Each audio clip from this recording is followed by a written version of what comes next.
right. Unbelievable job by our crowd tonight. It was great to be back in front of our fans. I thought our players, played well in all three phases. Certainly some things that we can improve.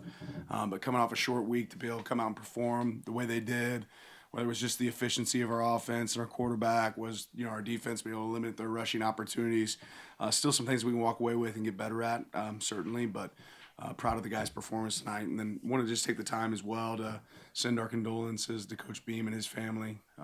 It's really sad when you see somebody that made such an impact on people, lose his life and an opportunity that he shouldn't have. And I know we don't know all the details, but that guy made an unbelievable impact on a lot of people, and a lot of our coaches, a lot of our staff. Players recognize the impact that he made and remember him, and will always remember him fondly. So hate to see him go. And really feeling for him and his family at this time. On the right, Zach. Dante with 90% of his passes completed, a career high in yardage, all without two of his top receiving targets on the field. How impressive of a performance was that for him? Well, I think it was a great performance by Dante, but I think he'd be the first to tell you, too, there's some unbelievable catches within that, some great protection. Really efficient today on offense, which is, pleasing to see those guys go out there. But there were some unbelievable catches that were made, and, that always, that's a great indicator of how the offense is operating, but it's a team award, really, when you look at it. When you look at his success, he can't throw it and catch it. And we had some guys that were doing a great job of catching it tonight, and he certainly threw the ball in some tight coverages, and guys made plays. So great performance by our QB. Been impressed with him all year. Glad we had great weather that he could have the opportunity to throw it and take advantage of. James. Dan, that might have been one of the first, if not the only, game where I think you guys ran majority not in 11 offensively tonight. And to do that, we've talked all season that you would play more 21, more 12, but to do it on a short week and guys are in, guys are out. Can you speak to Will's ability to adapt this offense all season long and to do so off a short week where yet another opponent had a bigger advantage? Yeah, I think it's an unbelievable job by our offensive staff. Great job by Will, and great job by our players. A lot of those plays are plays that we've been able to execute throughout the season, and the ability to switch and change personnels make it really tough for a defense when you can be an empty and open, or you can be in three-back sets. That variety, I think, makes it challenging to prepare for. You mentioned with the personnel, especially the tight ends tonight, big game for Kenyon, but even Jamari Johnson, a big game, and Roger Solid-Pocket getting in there as well. Just the impact those guys were able to make in the receiving game without the receivers that you guys didn't have. Yeah, I think it's tough. Anytime tight ends, a lot of times when tight ends come to the game, it's to run the ball. And our tight ends are like having wideouts on the field, and all three of those guys did an unbelievable job. All right. You guys had a really strong 2-minute drill last week, and then you come back at the end of the first half this week and run it again. Just, how have you seen that 2-minute offense evolve, and what did you see from this one? Yeah, I just think there's a lot of poise and confidence in our guys on what the operation procedure is, what it's going to look like. You see guys executing at a really high level in those moments, and those high-pressure moments is when you have to be your best, and they did a good job of that tonight. Back right, Aaron. Talking with those receivers this week, they talked about embracing that next man up mentality. 9 players finished with double-digit passing yards tonight. Just what did the performance and being able to have so many weapons out there when you did throw it, what advantage do you feel like they gave you tonight? Yeah, we've said strength in numbers all season, and in these last couple games, it's really starting to show up where we need other guys to step up and create opportunities, and they've done a great job of that. Back to Zach on the right. You guys flipped Pregnon and Ayerly on the offensive line. Curious what went into that decision and what you saw from it that you liked. Just felt like it gave us a great opportunity to move some guys around and see what they would look like in those moments. We practiced like that a lot this week, and ultimately have to watch the film, but it looks like we did well. Over here, Eric. You mentioned kind of some small margins there, the McClellan catch in particular, just the fact that he got a toe down. Can you walk us through kind of what you saw and kind of your confidence level that it would stand ultimately? Yeah, I mean, ultimately that's not our decision, but I'll say this. I saw J-Mac make those plays in practice this week, and I know you guys think I'm kidding, but, we had 2-minute drill on Wednesday. Excuse me, my week's jacked up on Wednesday, and he made some unbelievable catches in practice, and then it shows up in a game. This guy's attacking the ball really, really well. I'm really proud of J-Mac's growth, and our quarterback trusts him, wants to throw it to him and give him an opportunity to go make a play on it, and he did it in that moment. Back middle, Olivia. This is a really aggressive physical defense that you guys went up against. What do you think it was that had let the O-line have so much success tonight?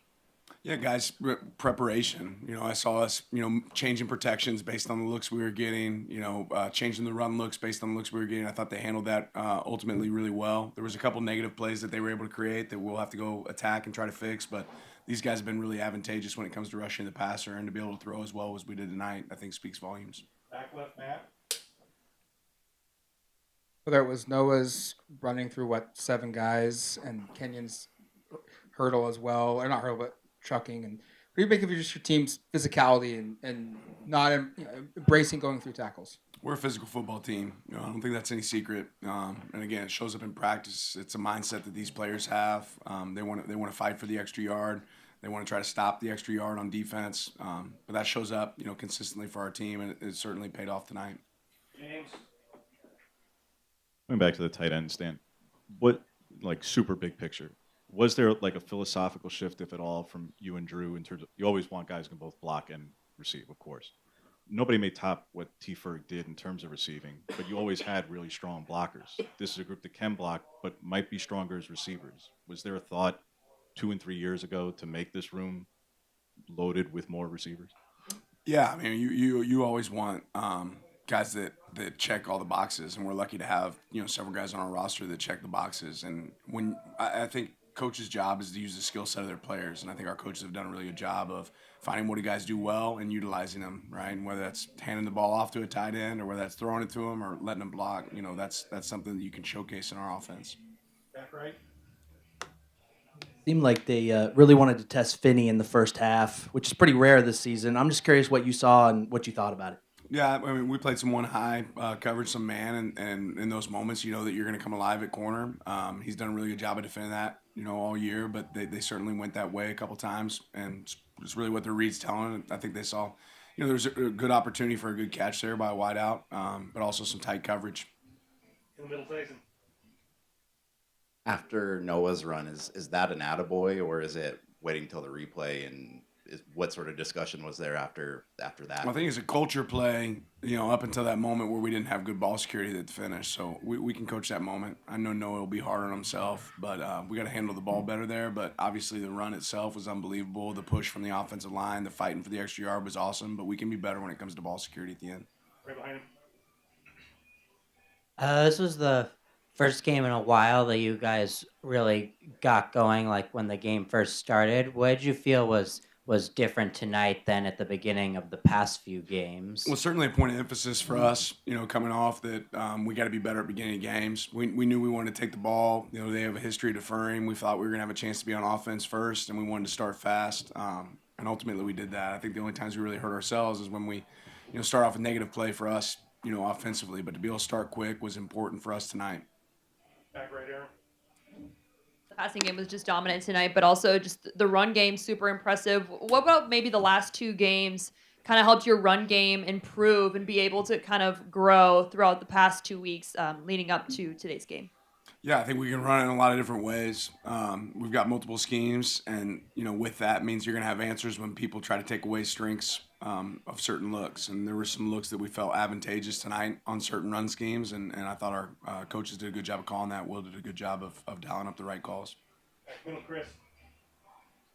Yeah, getting Kenyon back tonight, career high catches, career high yards. Just how important is having him in the lineup for you guys? He's a game changer for us, right? And I'm really proud. He had a good week of practice. I'm glad we were able to shut him down there for a little bit and get him back. But he felt really good coming in tonight. He was predicting that it would feel like this, and the way he warmed up in the game, the way he worked this week, it felt like it could have the potential to be a good week for him. Zach. Talked earlier this week about how the short week would constrict your schedule a little bit. Now you guys have an extra day before USC. How does that impact your schedule going forward? Yeah, a little recovery time for us tomorrow. It gives the coaches a chance to get a little bit of a jump ahead. Look ahead. Obviously, we'll be able to watch their game tomorrow and see what that looks like. But we'll primarily use tomorrow as recovery day and an opportunity for coaches to get an advanced look at USC. Right behind him. Talk about Jordan Davidson. He's been so big, emerging as a leader in the running back position group. How has it been just having him score 2 touchdowns in the first quarter? Yeah, I've said it before, but I think one of the things that impressed me the most with Jordan is his intelligence and his ability to line up and execute the play the right way, running with the right mentality. Obviously, he falls forward consistently, but he's a great teammate. He's also been the guy that's been out there blocking his tail off, at times, and just proven to be ready. And that's really the culture of that room. Noah's helped establish that. Coach Samples has helped establish that, and we have a lot of guys stepping up to it. Jay going out there and getting a big run tonight. Noah, Dier, whoever's number's called, those guys have all done a good job. Right next one. Coach, can you talk about Poncho and his leadership from the center position? Yeah, I think we got, I don't get to watch everybody else's film, but we're blessed to have the best center in the nation in my mind with the way that Poncho plays.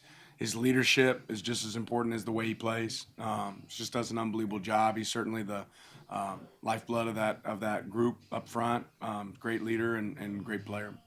Raider James. They're certainly making a big deal during the telecast about Dante's ability, not only his ability to throw on the run, but his preference at times in working with Will to get plays like that. What makes him so effective as a thrower on the run then? He's accurate. He's got great arm strength. He can make all the throws. He has good vision down the field.